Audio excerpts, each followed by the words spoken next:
नमस्कार साथियों, स्वागत है आपका एग्जाम साधक में। आइए हम अपनी जो सीरीज है, जो हमारी अगली कड़ी है, उसको आगे बढ़ाते हैं।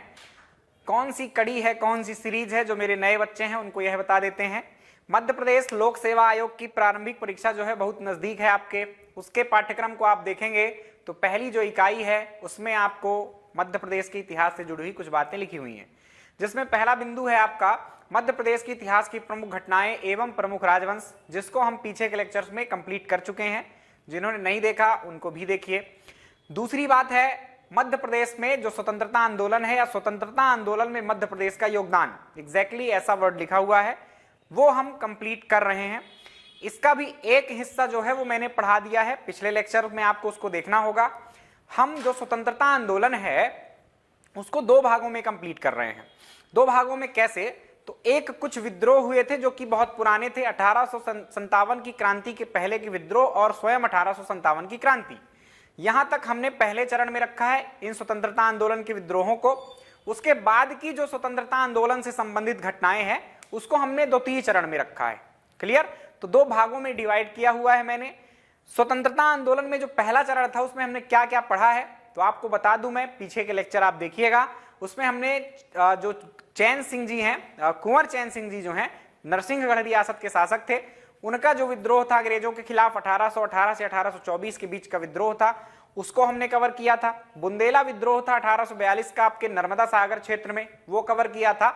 और पूरी 1857 की क्रांति हमने कवर की थी मध्य प्रदेश में, कहां कहां किसने कौन नेतृत्व करता है, झांसी की रानी लक्ष्मीबाई, उसके अलावा आपकी अवंतीबाई, तात्या टोपे, इन सब की चर्चा की थी। तो बहुत शानदार जानकारी दी थी मैंने।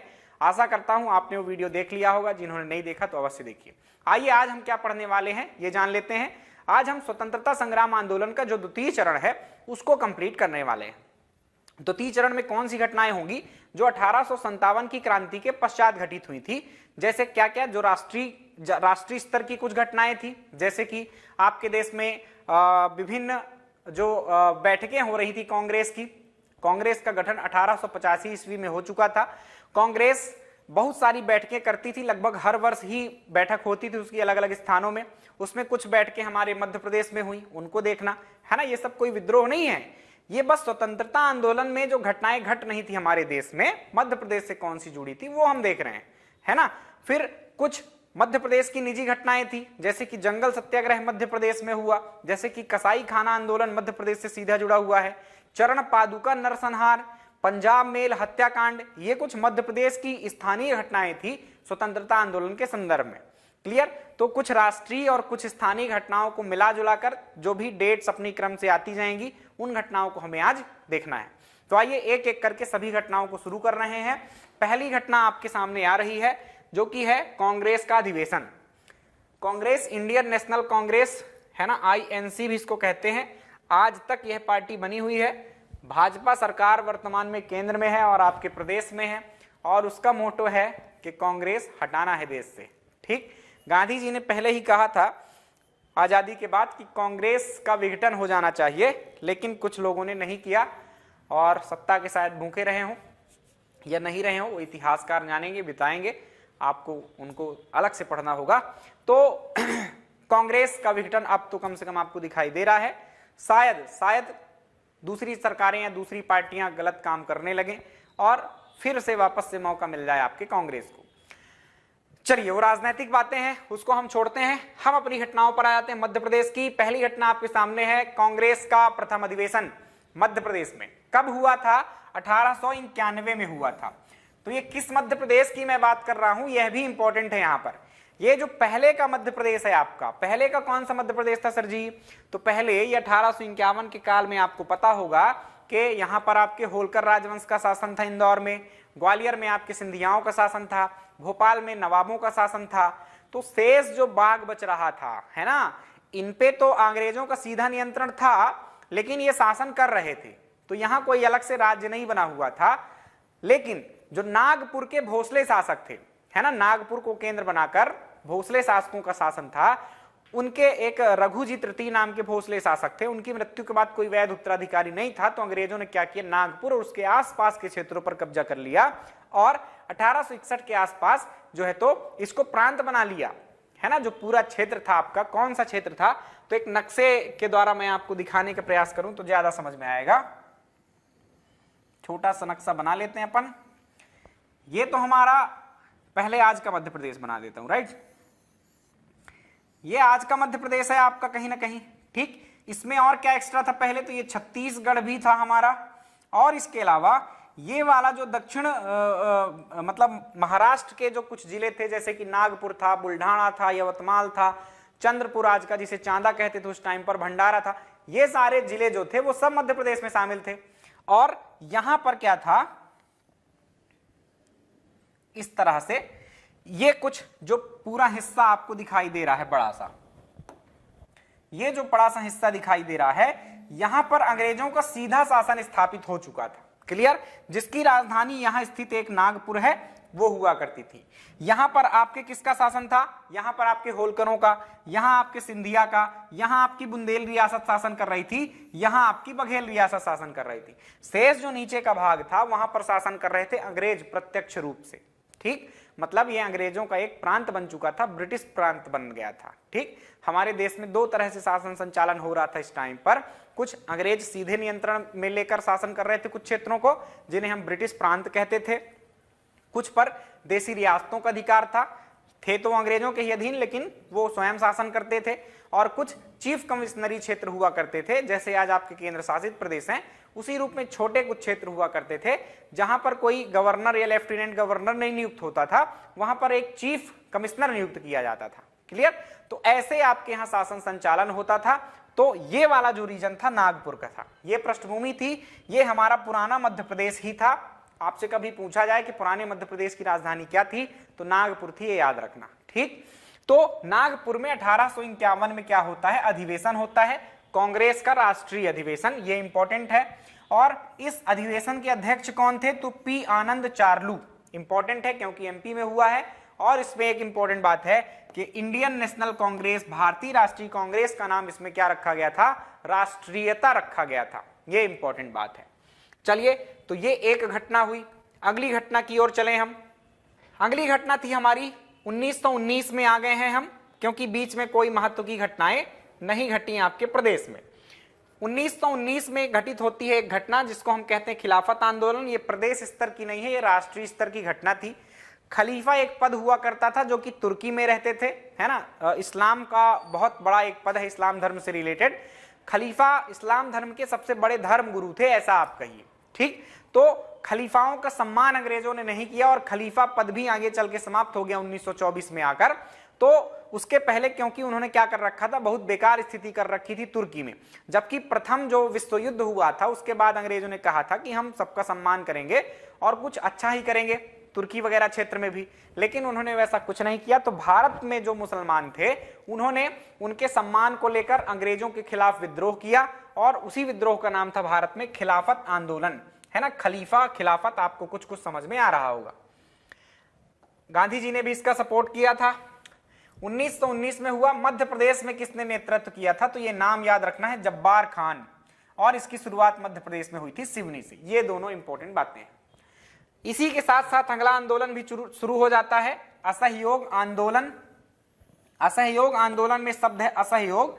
असहयोग मतलब वही घटना सेम है कि अंग्रेजों, गांधी जी जब आए थे 1915 में देश में, तो उस टाइम पे 1914 में विश्व युद्ध चल रहा था और गांधी जी को ऐसा लगा कि हमारे देश के लोग सहायता करेंगे यदि अंग्रेजों की। अंग्रेजों के खिलाफ उस टाइम पर कोई खतरनाक विद्रोह नहीं किया गांधी जी ने, है ना।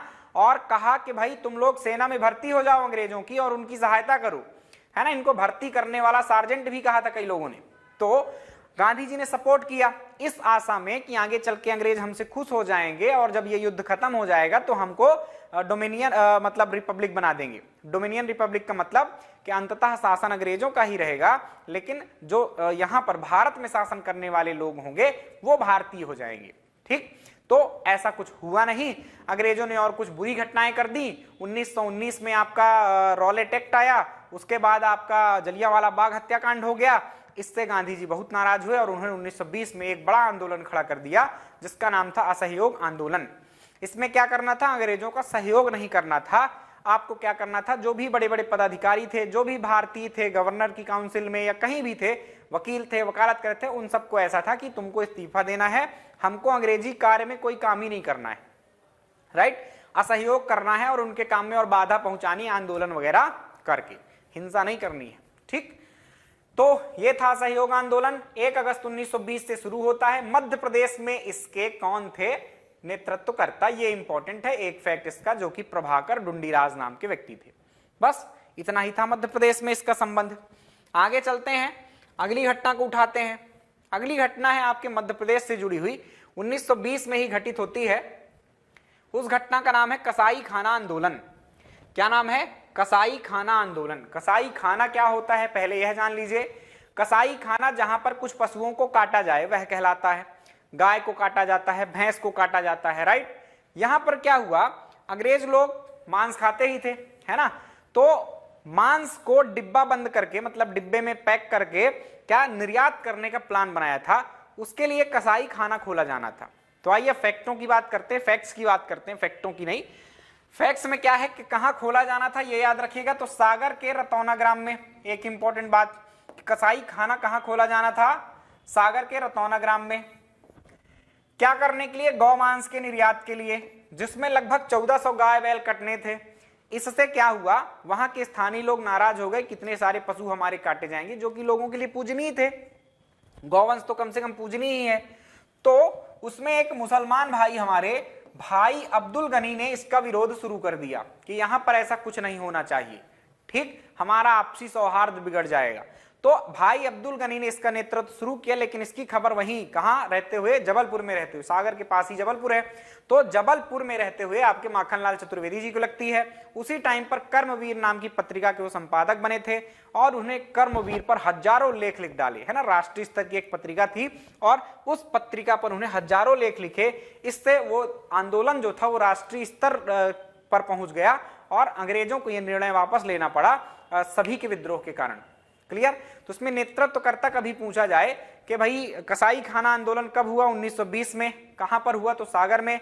किसने नेतृत्व किया? तो एक तो भाई अब्दुल गनी ऑप्शन में हो सकते हैं और दूसरे माखनलाल चतुर्वेदी भी हो सकते हैं। भाई अब्दुल गनी से ज्यादा योगदान माखनलाल चतुर्वेदी जी का है, क्योंकि उनके ही लेखों के कारण इसको एक राष्ट्रीय स्तर पर पहचान मिली थी इस आंदोलन को, है ना, और फिर अंग्रेजों को वापस लेना पड़ा था। चलिए, तो ये आंदोलन था आपका क्या? कसाई खाना आंदोलन। कहां हुआ? सागर के रतौना ग्राम में, जब गोमांस मतलब बांटना था या कि बेचना था, ऐसा कह दीजिए। अगले आंदोलन पर चलें तो 1923 में एक आंदोलन हुआ आपके प्रदेश में, झंडा सत्याग्रह। कौन सा हुआ? झंडा सत्याग्रह। कब हुआ? 1923 में हुआ। और यह आंदोलन जो था वह कहां से शुरू हुआ? तो जबलपुर से शुरू हुआ। एक झंडा सत्याग्रह आपके राष्ट्रीय स्तर का आंदोलन भी है, यह याद रखिएगा, जो कि नागपुर से शुरू हुआ था। तो वो उसकी पृष्ठभूमि के तौर पर हमारे प्रदेश में ही झंडा सत्याग्रह हुआ था। आइए क्या घटना घटी थी उसको समझ लेते हैं। 8 मार्च 1923, ये डेट याद रखना है सबसे पहले आपको। 8 मार्च 1923 को क्या हुआ कि 8 मार्च 1923 को जबलपुर की नगर पालिका में क्या किया गया? कुछ राष्ट्रवादी तत्वों ने क्या कर दिया, राष्ट्रवादी तत्व बोल रहा हूं, है ना, कांग्रेस के नेताओं ने, कि वहां पर झंडा फहरा दिया, है ना, कांग्रेस का ही था उस टाइम पे झंडा। तो झंडा फहरा दिया 1923 में नगर पालिका भवन में। लेकिन वहां के पुलिस कमिश्नर ने क्या किया, उस झंडे को उतरवा दिया और पैरों तले कुचला भी। इससे कांग्रेस के जो सदस्य थे वहां के, उनको आहत पहुंची और उन्हें इसको क्या लिया, अपमान के तौर पर लिया और यह योजना बनाई कि अब हमको यहां झंडा तो फहराना ही फहराना है। क्लियर? तो इसके कुछ नेतृत्वकर्ता थे जिन्होंने क्या किए, जुलूस निकाले झंडा हाथ में लेकर कि आगे चल के हमको झंडा फहराना है, लेकिन उनको पुलिस वाले रोक देंगे और उनको गिरफ्तार कर लेंगे, है ना। वो कौन लोग थे? तो आइए जानते हैं। सुंदरलाल, पंडित सुंदरलाल, पंडित सुंदरलाल, इनका नाम याद रखना है। सुभद्रा कुमारी चौहान, इनके पति लक्ष्मण सिंह चौहान, नरहरि अग्रवाल, नाथूराम मोदी। कुछ भूल जाना तो कोई दिक्कत नहीं, सुंदरलाल और सुभद्रा कुमारी चौहान का नाम मत भूलना। तो इन लोगों ने क्या किया, नेतृत्व किया और पुलिस ने क्या किया, इनको रोक लिया, इनको गिरफ्तार कर लिया। इनमें से तो जो सुंदरलाल थे उन पर अभियोग चलाकर 6 माह की कारावास की सजा भी दे दी।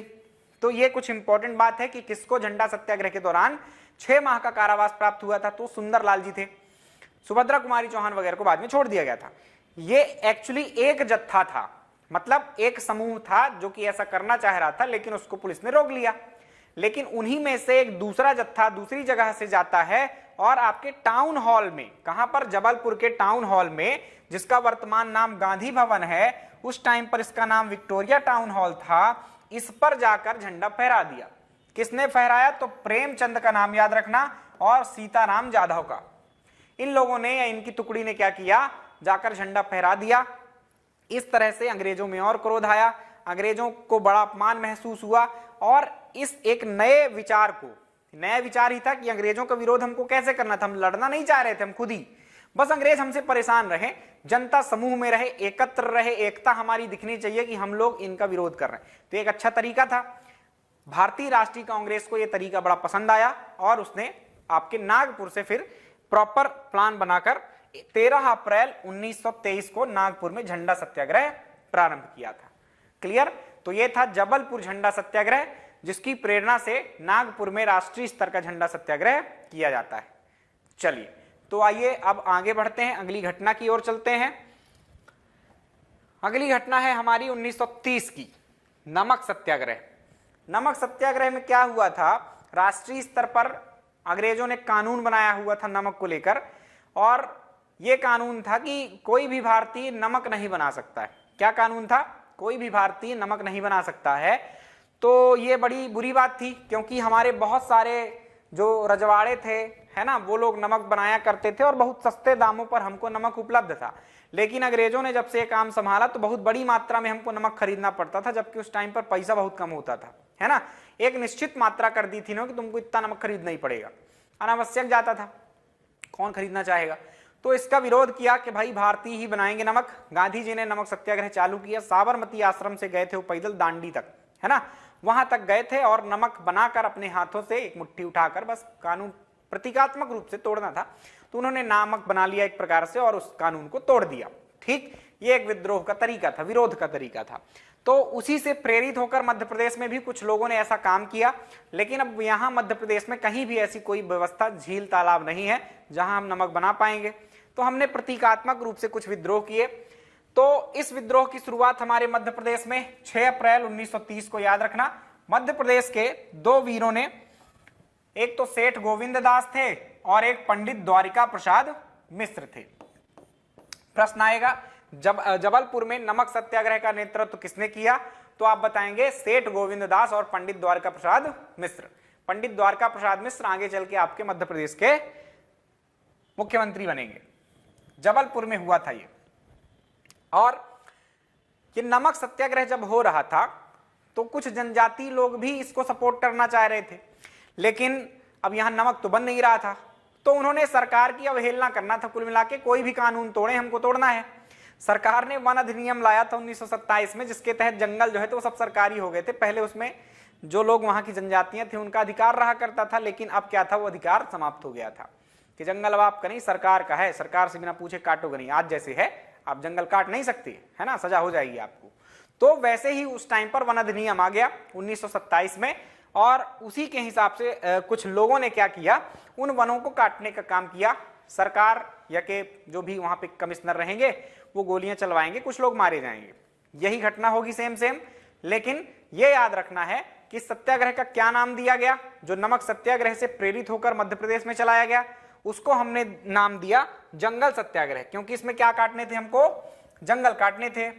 कब यह हुआ जंगल सत्याग्रह? तो 1930 में घटित हुआ। कहां कहां का प्रसिद्ध है, मतलब कहां पर यह घटित हुआ? दो जगह याद रखना है आपको। एक तो टुरिया जंगल सत्याग्रह, है ना, एक टुरिया जंगल सत्याग्रह टुरिया ग्राम में हुआ, सिवनी में, और एक घोड़ा डोंगरी जंगल सत्याग्रह जो कि आपके बैतूल में हुआ। राइट, तो दो जगहें हैं आपके मध्य प्रदेश में, एक तो टुरिया, जिसके कारण टुरिया जंगल सत्याग्रह नाम हुआ, और इसके अलावा एक घोड़ा डोंगरी। टुरिया जंगल सत्याग्रह सिवनी में हुआ, घोड़ा डोंगरी जंगल सत्याग्रह बैतूल में हुआ। इसके नेतृत्वकर्ता भी आपसे पूछे जाते हैं, लिख लेना, नोट कर लेना इस बात को। टुरिया जंगल सत्याग्रह के नेतृत्वकर्ता थे दुर्गा शंकर मेहता। कौन थे? दुर्गा शंकर मेहता, ये याद रखना। उसके अलावा घोड़ा डोंगरी जंगल सत्याग्रह के नेतृत्वकर्ता थे गंजन सिंह कोरकू। बस इतने ही प्रश्न आपसे प्रीलिम्स में बनते हैं। ठीक, कि जंगल सत्याग्रह कब हुआ, कहां कहां हुआ, वो जगह कहां पर है और उसके नेतृत्वकर्ता कौन थे। तो ये था हमारा नमक सत्याग्रह से प्रेरित जंगल सत्याग्रह जो कि 1930 में हुआ, और नमक सत्याग्रह भी हुआ जो कि जबलपुर में हुआ। सेठ गोविंद दास और द्वारिका प्रसाद मिश्र ने उसका नेतृत्व किया। तो ये फैक्ट्स हैं, याद रखना, प्रश्न लगाएंगे खूब सारे आपको मिल जाएंगे। अगली घटना में चलते हैं। अगली घटना है हमारी 1931 की, चरण पादुका नरसंहार। चरण पादुका नरसंहार कब हुआ? 1931 में हुआ। तो पहले तो तिथियां याद रखते जाना है ना, कब कोई घटना घटी। तो 1931 में हुआ। इसमें एग्जैक्ट डेट आपको याद रखनी पड़ेगी कि 14 जनवरी 1931 को हुआ। कब हुआ? 14 जनवरी 1931 को। उस समय यहां पर क्या हुआ था, कौन सा कुछ खास कार्यक्रम था? तो खास कार्यक्रम था आपका इस टाइम पर मकर संक्रांति। इस दिन क्या थी? उस समय पर मकर संक्रांति थी। उस दिन क्या है, मेला वेला लगता है, आपको पता है बहुत सारी जगहों पर। यहां भी मेला लगा हुआ था। छतरपुर जिले के अंतर्गत ये आता था क्षेत्र। छतरपुर रियासत के अंतर्गत जो एक जगह थी चरण पादुका मैदान नाम की, वहां पर यह मेला लगा हुआ था। उर्मिल नदी है, केन नदी की सहायक नदी, उसके किनारे पर यह मेला लगा हुआ था। जो घटना आपके 13 अप्रैल 1919 को जलियांवाला बाग में हुई थी, वही घटना सेम यही दोहराई जाती है। क्या होता है, एक जनरल सीमन नाम का एक व्यक्ति है, उसने क्या किया, यहां पर जो कुछ लोग थे सभा कर रहे थे, अंग्रेजों के खिलाफ कुछ बातें कर रहे थे, उन निहत्थे लोगों पर उस सीमन ने क्या कर दिया, गोलियां चलवा दी। फिशर, सॉरी नाम चेंज कर दीजिएगा। सीमन एक आपका टुरिया जंगल सत्याग्रह जो होता है वहां का एक कमिश्नर रहता है या अधिकारी रहता है अंग्रेजों का। यहां पर फिशर नाम चेंज कर लेना, पॉलिटिकल एजेंट होता है ये, है ना। यहां पर जो छतरपुर रियासत थी उसके अंतर्गत एक छावनी बनाई गई थी। छतरपुर में एक नौगांव नामक जगह होगी, आप देख लेना। हमेशा ये गर्मी के लिए प्रसिद्ध रहता है कि सबसे ज्यादा गर्मी यहां पड़ी और सबसे ज्यादा ठंडी यहां पड़ी, है ना। जब भी मौसम चेंज होगा अखबारों में खूब आता है इसका नाम। तो नौगांव नामक जो जगह थी, यहां पर पॉलिटिकल एजेंट फिशर हुआ करता है, वो आता है और वो निहत्थे सभा कर रहे लोगों पर क्या है, अंधाधुंध गोलियां चलवाता है, जिसमें 6 लोग मारे जाते हैं और 29 लोग घायल हो जाते हैं। राइट, तो ये कैसी घटना थी? जो घटना आपके राष्ट्रीय स्तर पर अमृतसर के जलियांवाला बाग में घटित हुई थी और उसको जलियांवाला बाग हत्याकांड कहते हैं, सेम वही घटना मध्य प्रदेश के नौगांव में मतलब चरण पादुका नरसंहार में नौगांव के पॉलिटिकल एजेंट फिशर ने ये काम किया था। उसको अपन ने नाम भी वैसा ही दिया, मध्य प्रदेश का जलियांवाला बाग हत्याकांड। क्लियर?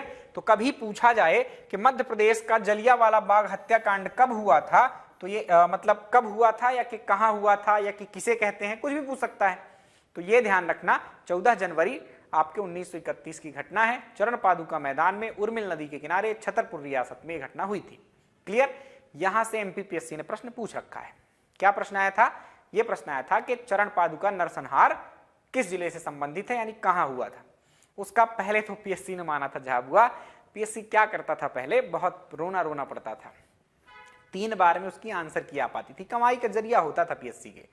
आपको मतलब अपने जो गलतियां पीएससी करता था, आंसर की जारी करता था, उसमें से 5 से 7 प्रश्नों के बिल्कुल सिली से प्रश्न है ना, जिसके एग्जैक्टली आंसर समझ में आते हैं कि आंसर तो नहीं ही होगा, वैसे उत्तर गलत कर देता था। लोग अब फिर वेबसाइट में जाकर कुछ पैसे चुकाकर, मे बी 100 रुपए होता था, और वो चुकाकर क्या करते थे, आवेदन करते कि इसका उत्तर ये होना चाहिए और प्रूफ वगैरह देते थे। इससे पैसा पहुंचता था आपके आयोग के पास। ऐसी कुछ हरकतें थी। 3-4 बार में वो आंसर की सही जारी कर पाता था। तो पहले झाबुआ माना, फिर कुछ और माना, बाद में फिर उत्तर उसने माना। अंतिम में मान लेता है, ऐसा नहीं कि मानेगा नहीं, मान लेता है। चलो, तो ये पीएससी का प्रश्न है, आ चुका है, छतरपुर से रिलेटेड है, ये याद रखना, न कि झाबुआ से। अभी मध्य प्रदेश पीएससी का इतिहास, मेरे ज्यादातर बच्चे नए हैं इसलिए नहीं सुना होगा उन लोगों ने, है ना। बहुत पुराना हूं मैं इस फील्ड में, 2016-17 से, तो सारी घटनाएं मुझे पता है कि पीएससी कैसा करता रहता है। ठीक, चलो अगली घटना को लेते हैं। अगली घटना है हमारी 1931 की ही पंजाब मेल हत्याकांड। कौन सी घटना घटती है? पंजाब मेल। ये पंजाब मेल का नाम तो आपको समझ में आ रहा होगा कि ये क्या है, एक ट्रेन है। क्या है? एक ट्रेन है। तो मतलब कहीं ना कहीं किसी ट्रेन में घटना घटी होगी, है ना। और कब की घटना है? तो 1931 की घटना है, यह याद रखिएगा। पंजाब मेल हत्याकांड कब हुआ प्रदेश में? 1931 में हुआ। डेट इंपॉर्टेंट नहीं है इसकी, ये याद रखना, फिर भी डेट अपनी है, यहां पर लिखी हुई है बातें। 23 से 24 जुलाई 1931 को क्या होता है, दिल्ली से मुंबई की ओर जाने वाली एक पंजाब मेल जो ट्रेन थी वो आके रुकती है खंडवा स्टेशन पर। मध्य प्रदेश में है खंडवा, खंडवा स्टेशन पर आकर रुकती है। यहां पर इस ट्रेन में 2 अंग्रेज अधिकारी सवार थे जिनको कूटना था हमारे भारतीयों को, है ना, भारतीय क्रांतिकारियों को। वो 2 अंग्रेज अधिकारी कौन थे? एक मेजर हैक्सट था और एक मेजर सीहन था, या लेफ्टिनेंट हैक्सट कहिए आप इसको। इनके सबके तो ऐसे ही पद होते थे, सेना से जुड़े हुए लोग थे। लेफ्टिनेंट हैक्सट और मेजर सीहन 2 अंग्रेज अधिकारी सवार थे इसमें। इनको बनाकर कूटना था हमारे कुछ विद्रोहियों को। वो विद्रोही कहाँ के थे और कौन कौन थे? 3 लोग थे, नाम याद रखिएगा। भूसावल जो कि वर्तमान महाराष्ट्र में है, वहां के देवनारायण तिवारी, और उन्हीं के मित्र वहीं के दलपत राव शामिल थे। दमोह के वीर यशवंत सिंह, ये 3 जो साथी थे, ये लोग उस ट्रेन में अब चढ़ जाते हैं। इन 2 अधिकारियों को कूटना था इनको, है ना। अब क्या होता है, सबसे पहले इनका एक कुत्ता रहता है, उसको मार डाला जाता है, और ये आपसी झड़प होती है। किसने किसको मारा छोड़ो, ये आपसी इनकी झड़प होती है। और उसमें जो एक अंग्रेज अधिकारी था वो लेफ्टिनेंट हैक्सट, वो मारा जाता है और मेजर सीहन बच जाता है। लेफ्टिनेंट हैक्सट क्या हुआ, मारा गया, और मेजर सीहन बच गया इनके हमले से। तीनों क्रांतिकारी जो है तो चेन खींचकर जंगल से भाग जाते हैं, मतलब जंगल में भाग जाते हैं। बाद में मेजर सीहन जो है तो अंग्रेज अधिकारियों के पास जाता है और बहुत बुरी तरह से इस कथा को सुनाता है, जिससे अंग्रेज अधिकारी बिल्कुल परेशान हो जाते हैं या क्रोधित हो जाते हैं, और उन्होंने इनको बहुत खतरनाक लेवल से ढूंढना शुरू कर दिया। और बाद में जो ये लोग थे, तीनों क्रांतिकारी, वो पकड़े जाते हैं। ये क्रांतिकारियों का मुकदमा कहां चलता है, तो ये ध्यान रखना, खंडवा में चलता है। कुछ ऐसे भी प्रश्न आ जाते हैं कि इसका मुकदमा कहां चला। यशवंत सिंह और देवनारायण तिवारी, जिन्होंने मेन अटैक किया था, है ना, उनको तो फांसी की सजा मिल जाती है। दलपत राव, इनको काले पानी की सजा मिलती है। तो दलपत राव काले पानी की सजा, काला पानी पीना नहीं है, कहीं निर्जन द्वीप पर आपको छोड़ दिया जाता था, वहीं आपको जीवन यापन करना है, बाहर आने का कोई संभावना नहीं होती थी। वो भी बहुत, ये तो सिर्फ पढ़ने के लिए कि इसको काला पानी कहते हैं। सिंपली हमारे यहाँ अंडमान निकोबार में एक जेल थी, सेल्यूलर जेल, वहां भेज दिया जाता था। ठीक, वहां खाने का बस मिलता था और कुछ नहीं था, भाग कर भी नहीं जा सकते थे, चारों तरफ पानी था। चलिए, तो ये इस प्रकार से कुछ बात थी आपके किसकी, पंजाब मेल हत्याकांड की। कुछ तथ्य याद रखना, पंजाब मेल हत्याकांड की घटना कब हुई? 1931 को हुई। कौन कौन से आपके अंग्रेज अधिकारी उस ट्रेन में सवार थे? तो लेफ्टिनेंट हैक्सट और मेजर सीहन। कौन कौन से हमारे क्रांतिकारी थे? तो देवनारायण तिवारी थे, दलपत राव थे और यशवंत सिंह थे। यशवंत सिंह दमोह के थे, बाकी लोग भूसावल के थे, है ना, देवनारायण और दलपत राव भूसावल के थे। तो ये कुछ बातें हैं। कहां इन पर मुकदमा चलाया गया? तो खंडवा में चलाया गया। किनको किनको फांसी हुई? तो यशवंत सिंह और देवनारायण तिवारी को फांसी हो गई। ऐसी सारी बातें आपको याद करना है। चलिए, अगली एक महत्वपूर्ण घटना आ रही है आपके सामने, और बहुत महत्वपूर्ण, न केवल प्रदेश स्तर पर बल्कि राष्ट्रीय स्तर की यह घटना है, और इससे कई प्रश्न आ चुके हैं, मुख्य परीक्षाओं में भी यहां से प्रश्न आते हैं। त्रिपुरी अधिवेशन इस घटना का नाम है, और इसे कई बार त्रिपुरी संकट भी कहते हैं। क्यों त्रिपुरी संकट कहते हैं, जानेंगे। कब यह घटना हुई है? तो 1939 में यह घटना मतलब कोई यहां घटना नहीं है, ऐसी एक अधिवेशन है, बैठक हुई है, पर हम घटनाओं के रूप में ही देख रहे हैं सारी चीजों को। तो 1939 में क्या हुआ? त्रिपुरी अधिवेशन होता है। कहां होता है ये त्रिपुरी? आपको पता होगा, यदि मेरे पुराने लेक्चर्स आपने देख रखे हैं तो उसमें क्या है, जबलपुर नामक स्थान पर त्रिपुरी है। त्रिपुरी राजधानी थी कलचुरी राजवंश के शासकों की, तो वहां से आप इसको कनेक्ट करेंगे। तो जबलपुर में त्रिपुरी नामक स्थान पर कांग्रेस का राष्ट्रीय सम्मेलन होता है ना, और यह सम्मेलन आपका 52वें क्रम का सम्मेलन था, यह याद रखना है। उसके अलावा इसमें अध्यक्ष का चुनाव होता है। बहुत महत्वपूर्ण घटना तो यही है कि इस जो त्रिपुरी अधिवेशन होता है, इसमें क्या है, अध्यक्ष का चुनाव होता है। कांग्रेस में हर साल बैठकें होती थी, तो उसका एक अध्यक्ष चुना जाता था, है ना, जैसे कि आज होते हैं सभी सभाओं के। तो वैसे ही आपका एक अध्यक्ष चुना जाएगा, जिसको केंद्रित करके लोग भाषण देंगे, कुछ प्रस्ताव वगैरह होंगे, है ना, जैसे कोई भी एक मतलब प्रॉपर, जैसे विधानसभा लोकसभा काम करती है, वैसे ही कुछ था, है ना, बैठ के। तो इसमें अब क्या हुआ, मतलब आपका चुनाव होना था अध्यक्ष का, कि कौन अध्यक्षता करेगा इस अधिवेशन की। तो उस चुनाव में आपके जीत जाते हैं कौन, सुभाष चंद्र बोस। कुछ अधिवेशनों में तो निर्दलीय लोग जीत जाते थे, मतलब किसी का विरोध ही नहीं होता था। कई बार कि मान लो गांधी जी खड़े हो जाएं तो उनके विरोध करने का कौन कौन खड़ा होगा सामने, तो कई बार ऐसे भी अध्यक्ष चुन लिए जाते थे। लेकिन यहां पर चुनाव की संभावना आई और चुनाव हुए। चुनाव में बड़ी मजेदार या रोचक कहानी आती है बीच में। महात्मा गांधी जो थे और सुभाष चंद्र बोस थे, इनके विचार तो मिलते नहीं थे। सुभाष चंद्र बोस कहीं क्रांतिकारी प्रवृत्ति के व्यक्ति थे और गांधी जी अहिंसा के पुजारी थे। तो सुभाष चंद्र बोस खड़े हुए, उनके विपक्ष में पट्टाभी सीतारामैया को आपके गांधी जी खड़ा कर देते हैं और कहते हैं कि पट्टाभी सीतारामैया की हार मेरी हार होगी। तब भी पट्टाभी सीतारामैया की हार हो जाती है, मतलब गांधी जी की हार हो जाती है, और छोटी मोटी हार नहीं है, बुरी शिकस्त होती है उसमें। लेकिन अब गांधी जी तो गांधी जी थे, आपको पता है चपरपेल टाइप के व्यक्ति थे। मजाक में बातें कह रहा हूं ना, गांधी जी के सम्मान में कोई चोट नहीं आनी चाहिए। तो गांधी जी थोड़ा सा कह दीजिए आप, क्या कह सकते हैं उनको, हठी प्रवृत्ति के व्यक्ति थे, है ना। उनके विचार बिल्कुल नहीं मिलते थे सुभाष चंद्र बोस से। बातचीत हुई इनकी कुछ, सुभाष चंद्र बोस ने कहा कि बापू कोई बात नहीं, आपके और मेरे विचार समान नहीं है, तो अब हम एक साथ रहकर तो काम नहीं कर पाएंगे, और आप कहीं जाने से रहे, मैं ही जाता हूं आपके इस मार्ग से। तो उन्होंने इस्तीफा दे दिया। आगे चलकर पट्टाभी सीतारामैया अध्यक्ष नहीं बनते, इस्तीफा दे दिया तो अध्यक्ष दूसरा बनेगा। एक नाम और याद रखना है यहां पर, राजेंद्र प्रसाद का। यह भी इंपॉर्टेंट फैक्ट है, पूछा जाता है सुभाष चंद्र बोस के बाद जो इस्तीफा दिया गया उसके बाद अध्यक्ष कौन बनता है, तो राजेंद्र प्रसाद जी बनते हैं। तो इस प्रकार से कुछ आपका त्रिपुरी अधिवेशन होता है, 52वें क्रम का अधिवेशन होता है, चुनाव होते हैं जिसके अध्यक्ष सुभाष चंद्र बोस चुने जाते हैं, बाद में वो इस्तीफा दे देते हैं और फिर राजेंद्र प्रसाद अध्यक्ष चुने जाते हैं। विपक्ष में पट्टाभी सीतारामैया खड़े होते हैं। पट्टाभी सीतारामैया आपके मध्य प्रदेश के आगे चल के राज्यपाल बनेंगे, ठीक, तो नाम याद रखना है। और इसमें ये जो घटनाएं चल रही थी, क्योंकि हार गए थे पट्टाभी सीतारामैया, इससे कांग्रेस में एक संकट खड़ा हो गया था कि बताओ गांधी जी की हार हो गई, तो इसे ही, इस संकट को ही त्रिपुरी संकट के नाम से जाना जाता है। क्लियर, इतने सारे तथ्य थे, इनको याद रखना है आपको, और एग्जाम्स में जैसा भी प्रश्न आए आपको अपना उत्तर सही करना है। अगली घटना है हमारी, और लगभग स्वतंत्रता आंदोलन की यही अंतिम महत्वपूर्ण घटना है। देश के लिए तो आपको बहुत डीप में पढ़ना होगा, क्या कारण थे, कहां से शुरू हुई, कौन कौन नेतृत्व करता थे, कहां किसको जेल में बंद किया गया, गांधी जी कहां थे, नेहरू जी कहां थे, सब याद करना पड़ता है। लेकिन यहां हमको मध्य प्रदेश के दृष्टिकोण से देखना है। 1942 में गांधी जी अब फ्रस्ट्रेट हो गए थे अंग्रेजों से, कहते हैं भाई अब इनको भगाओ, अब अहिंसा वहिंसा छोड़ो। ऐसा नहीं कहते, करो या मरो का नारा देते हैं, कहें कि अब कुछ भी करो बस इनको भगाओ यहां से। भारत छोड़ो आंदोलन यही था, गांधी जी का एक नारा था, करो या मरो। तो इसकी शुरुआत मध्य प्रदेश में कहां से हुई, ध्यान रखना, विदिशा से हुई है। और कुछ घटनाएं हमारे प्रदेश में आई, मतलब इसमें क्या होता था, देखो भारत छोड़ो आंदोलन में सीधा सीधा जुलूस निकलते थे, है ना, अंग्रेजों के खिलाफ नारे वारे लगाए जाते थे, देश के समर्थन में नारे लगाए जाते थे कि हमको हमारी सरकार चाहिए, अंग्रेजों भारत छोड़ो, है ना, यही सब जुलूस निकाले जाते थे। अंग्रेज जो कि सेना या पुलिस रहती थी, इनको मारती थी, कूटती थी, रोकने का काम करती। पूरे देश स्तर पर यह राष्ट्रव्यापी आंदोलन था, सब जगह यही हो रहा था। तो इनमें से कुछ घटनाएं मध्य प्रदेश की महत्वपूर्ण हो जाती हैं, कुछ जुलूस निकाले जाते हैं और मध्य प्रदेश के कुछ क्रांतिकारी मारे जाते हैं, बलिदान हो जाते हैं, उनके नाम आपको याद रखना है। कहां से कौन बलिदान होता है ये देख लेते हैं। सतना के पद्मधर सिंह का बलिदान।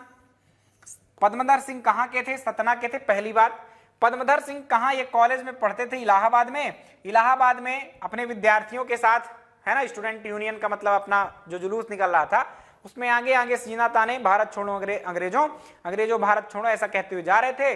अंग्रेज आगे खड़े मिल जाते हैं कि आगे जुलूस नहीं जाएगा, लेकिन ये आगे बढ़ते ही रहते हैं। अंग्रेजों ने कुछ गोलियां चलाई जिसमें पद्मधर सिंह शहीद हो जाते हैं। क्लियर, तो पद्मधर सिंह कहां शहीद हुए, एक यह प्रश्न बनेगा। इलाहाबाद में। पद्मधर सिंह कहां के थे, तो सतना के थे, यह याद रखना है। उसके अलावा मंडला के उदय चंद की शहादत। तो उदय चंद भी सेम यही स्थिति है, उदय चंद भी जुलूस में शामिल थे, आगे आगे नेतृत्व कर रहे थे। अंग्रेज उनको रोकने का प्रयास करते हैं और अंग्रेजों ने गोलियां चलाई, उदय सिंह को लगती है और उदय सिंह की मृत्यु हो जाती है। उदय सिंह कहां के थे, मंडला के थे, यह इंपॉर्टेंट बात है। उसके अलावा तीसरी घटना, बैतूल के महादेव तेली का बलिदान। बैतूल में अब ये सब खादी वादी बहुत चल रहा था ना, स्वदेशी आंदोलन टाइप का। तो इसमें क्या हो रहा था, पुलिस वाले कुछ खड़े थे, ये लोग पकड़ लेते हैं पुलिस वालों को और उनके वस्त्र उतरवा देते हैं, मतलब पुलिस के कपड़े उतरवा रहे होते हैं, उनको खादी वस्त्र पहनाने का प्रयास कर रहे थे ना, बैतूल के प्रभात पट्टन बाजार में। तो उन लोगों ने सूचना दे दी पुलिस की दूसरी टुकड़ी को, दूसरी टुकड़ी आती पीछे से और इन लोगों पर गोली चलाती है, जिसमें बैतूल के महादेव तेली का क्या हो जाता है, बलिदान हो जाता है। तो ये कुछ बातें थी 1942 के भारत छोड़ो आंदोलन की। क्लियर, ये जो पूछे गए हैं प्रश्न उन्हीं की चर्चाएं हैं, इसको और बढ़ाया जा सकता है क्योंकि ऐसी घटनाएं तो कई जगह घट रही थी, है ना। जो भी घटना आपको मध्य प्रदेश की 1942 के आसपास की दिखेगी, उसको आपको जोड़ना है किससे, भारत छोड़ो आंदोलन से ही जोड़ना है। क्लियर, 1942, 43, 44, 45 तक। ठीक, तो ये घटनाएं आपकी भारत छोड़ो आंदोलन की मध्य प्रदेश की थी। इसके बाद ऐसी कोई महत्वपूर्ण घटना नहीं है जो आपके प्रदेश में स्वतंत्रता आंदोलन से रिलेटेड घटी। छुटपुट घटनाएं और हैं, लेकिन इतना आपको फालतू पढ़ने की जरूरत नहीं है। जो भी इंपॉर्टेंट बातें थी, जहां से 95% क्वेश्चन आने की संभावना है, उनको मैंने कंप्लीट करा दिया है। आशा करता हूं ये लेक्चर आपको पसंद आया होगा, और यदि पसंद आया हो तो आपको इसको लाइक करना है, सब्सक्राइब करना है। आपके जो भी मन में डाउट्स हों उनको आपको कमेंट में छोड़ देना है। अगली लेक्चर में मैं उनको कवर करने का पूरा प्रयास करूंगा कि आपके सभी प्रकार के डाउट जो है तो दूर कर दूं। इसके लिए आपको लगातार जुड़ना होगा। सिर्फ कह नहीं रहा हूं, पहली बात ये याद रखना, बहुत सारे आप वीडियोस देखते होंगे, बहुत सारे लोगों से जुड़े होंगे कि डाउट्स दूर करेंगे, कमेंट कर दो, ऐसी बकवास बातें वो लोग करते होंगे। आप कमेंट करना, आपके कमेंट्स को मैं देखूंगा और उसके जवाब अगले कहीं वीडियो में मिलेगा आपको। इसके लिए आपको निरंतर जुड़ना होगा मेरे वीडियोस के साथ। चलिए यहीं तक बातें। प्यारे बच्चों, ख्याल रखिएगा अपना, अपने परिवार का। मिलते हैं नेक्स्ट लेक्चर में। Bye bye, take care.